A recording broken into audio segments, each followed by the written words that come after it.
Parentification is what happens when children become adults before they turn 10. Kids who learn to comfort their parents instead of being comforted, who carried burdens that were never meant for them.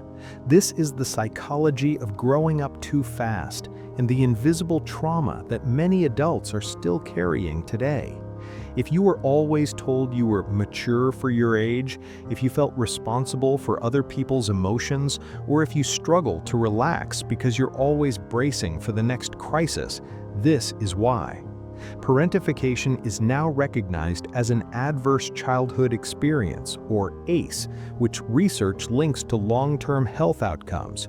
It's a role reversal where a child gets pushed into functioning like a parent inside the family. Family therapist Yvonne Bozer-Menyi-Nagy introduced this term back in 1973, describing it as a parent expecting a child to take on a parental role within the family system. Even when it happens out of necessity rather than malice, parentification is a form of childhood emotional neglect that can disrupt development in ways that echo across a lifetime. Parentification shows up in two main forms. Instrumental parentification happens when a child takes over practical responsibilities, cooking, cleaning, managing siblings, even caring for a sick, disabled, or addicted parent.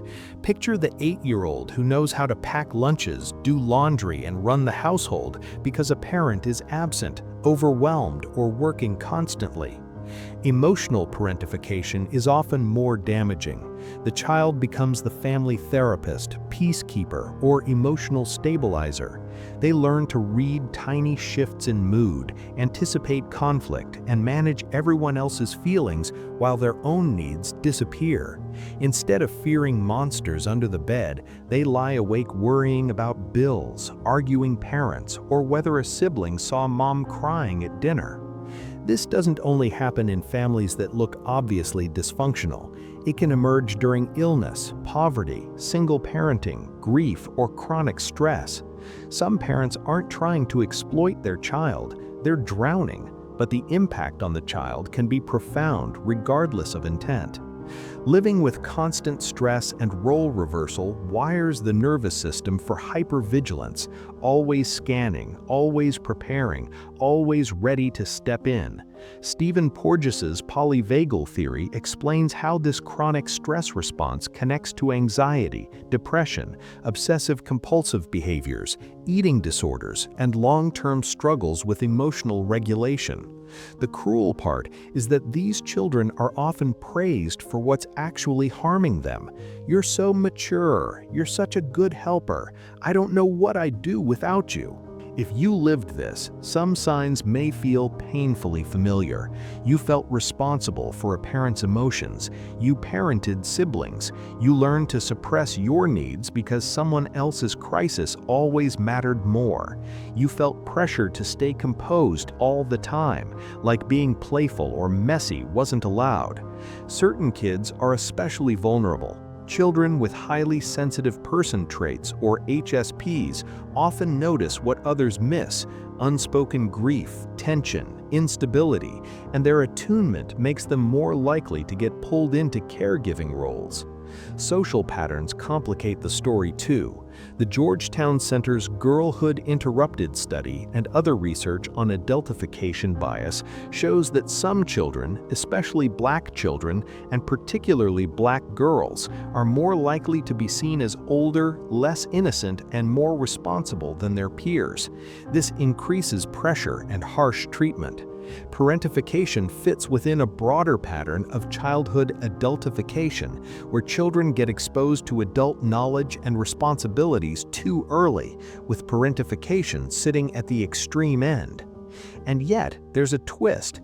Parentification doesn't always produce only damage. Some people develop resilience, empathy, leadership, and strong coping skills.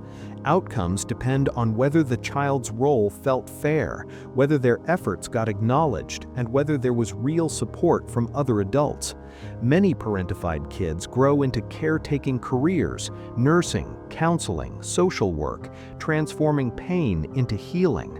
But the shadow side can follow them too. Many parentified children grow into adults who struggle with codependency, over-functioning in relationships, feeling guilty for setting boundaries, or feeling anxious and empty when they're not needed.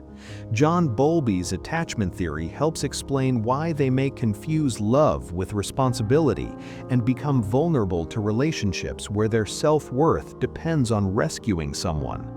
One of the most persistent after-effects is chronic hypervigilance.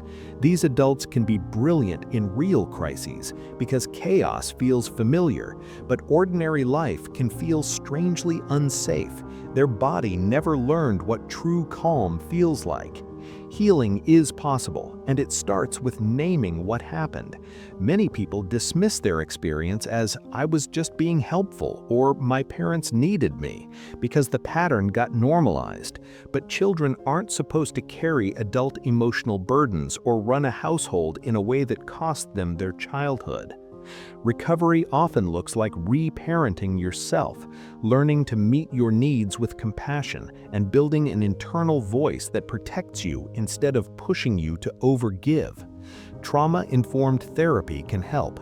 Approaches like CBT, internal family systems, EMDR, and inner child work through journaling, visualization, and guided reflection all show promise. Family-based approaches can also prevent the pattern from continuing by restructuring boundaries so children can actually be children. It's important to separate healthy responsibility from harm. Chores and helping out are normal. It becomes parentification when the role is too big, too constant, or steals rest, school stability, and normal childhood experiences.